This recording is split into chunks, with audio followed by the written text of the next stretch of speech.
When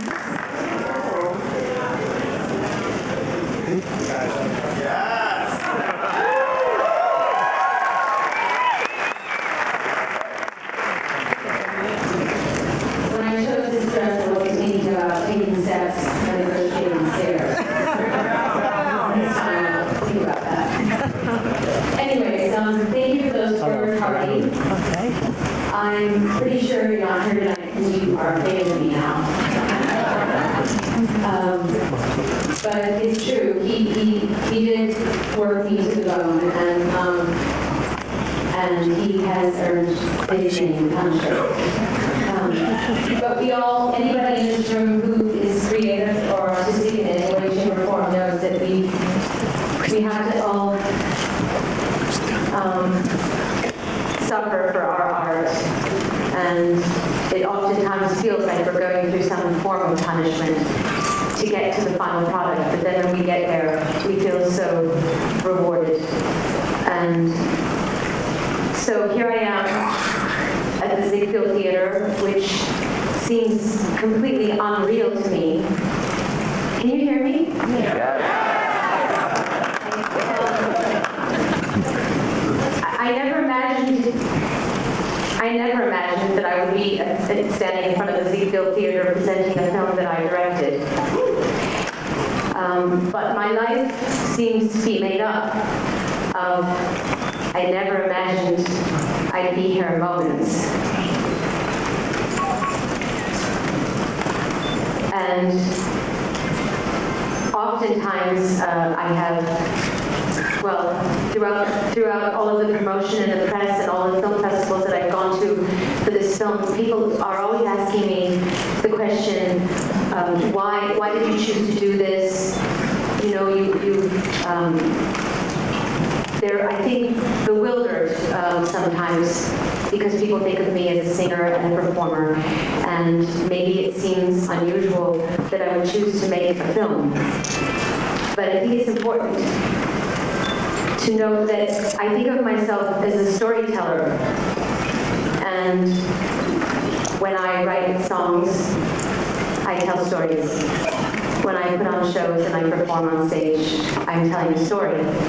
When I write children's books, I tell a story. And with this film, I've told a story. And stories are what we get life from. Stories are what we need to get through life, to survive.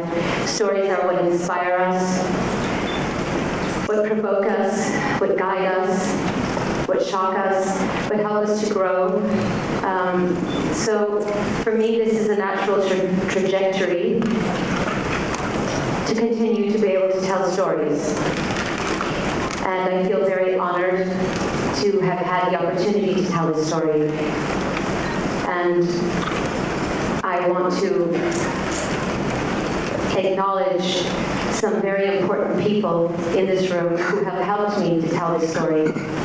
So would the cast who are present please stand up when I say your names, because it's very important for everyone to recognize and realize that no movie is made without major collaboration on many people's parts, and I could not have done this film without the amazing actors that I had to work with. So David Harbour, could you please stand up?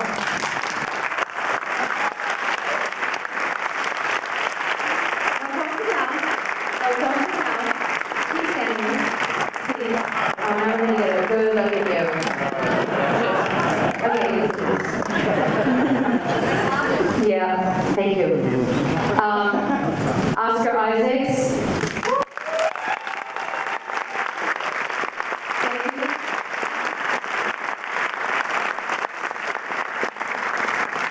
From New Jersey, right? That's okay, you will hold that against you. Next is James Darcy.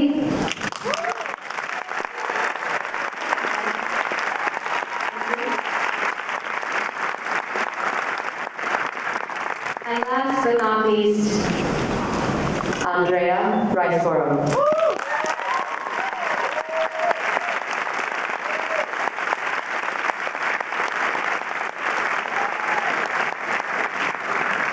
Thanks, you guys.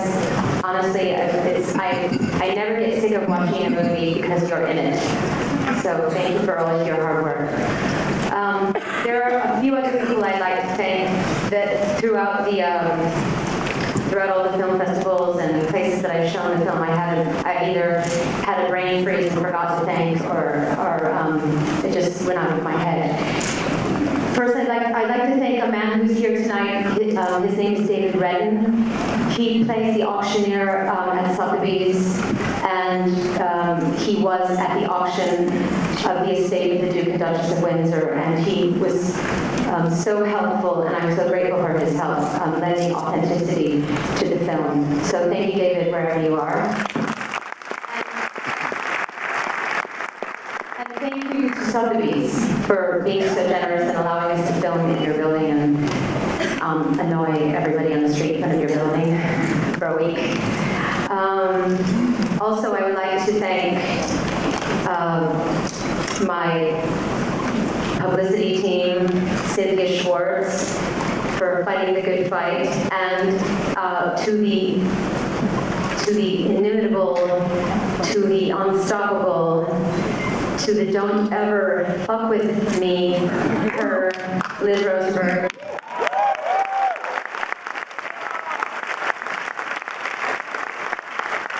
I never get a chance to thank you, Liz, wherever you are. But, you know, this is the woman who's been doing my publicity for my entire career. Can you imagine? Can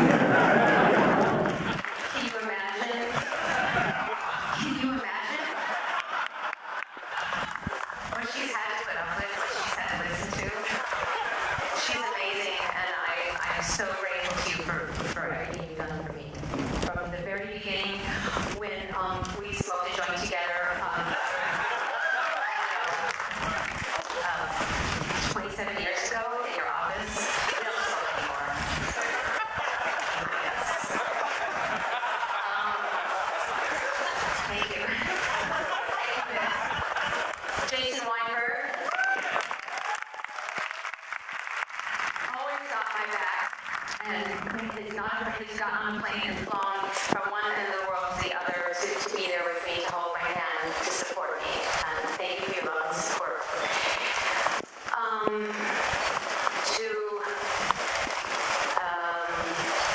To my agent, Maha Dakil. I call her my Libyan princess, but really she's my guardian angel, even if she wears totally inappropriate clothes often that her father doesn't approve of, and even I don't approve of sometimes. Maha, thank you so much. I mean, when my chin was on the ground, and when I felt like nobody was there for me, and I couldn't go on, you had my front and my back, and you were always there to support me, and thank you for that. I'm forever indebted to you. And then there's my boys. My boys. Yeah. I think one of them is not here tonight. My editor, Danny Tull, my assistant editor, Russ Senzamatore, and Pascal Dolingin, who did all of the beauty work, the color correction, the grading, everything. These three guys would go to war for me, would take a bullet for me, and I love you so much.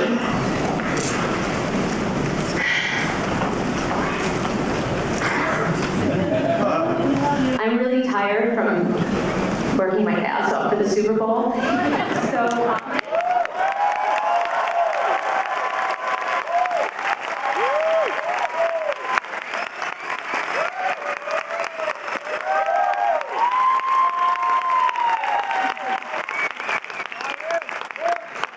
Anybody that knows me knows that when I'm tired, I cry. So if I cry, please just don't hold it against me. I'm really not a sentimental kind of a person. But just going back to those guys that I was talking to you about, Danny and and Russ and Pascal, you know, if we had to go to war, I want you guys in my foxhole, because you put in the extra hours for me. You went way above and beyond what you needed to do for me, and that's what family's all about. That's what creativity is all about. Gathering yourself, surrounding yourself with a group of people who aren't looking at the clock, who aren't punching a time card, and who aren't worrying about themselves. They're worrying about the project. They're worrying about the final product. They're worrying about the creation. So, thank you one and all. And anybody else in this room whose name I've forgotten, who has been supportive of me and encouraged me to make this film against all odds. Finally, I would like to say that this is, of course, a story about King Edward VIII and Wallis Simpson and his historical abdication in 1937. But really, it's a story about love. What we have to sacrifice for love, what we're willing to do for love, the compromises that we're willing to make for love, having the courage to know when it's not love and when it's time to walk away.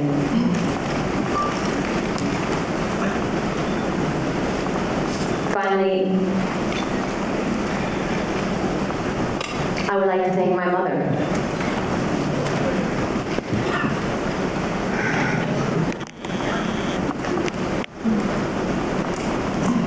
Because really this story is it's the story of a female's the soul of the journey of a female soul. And my mother gave me life. So thank you, and enjoy the film.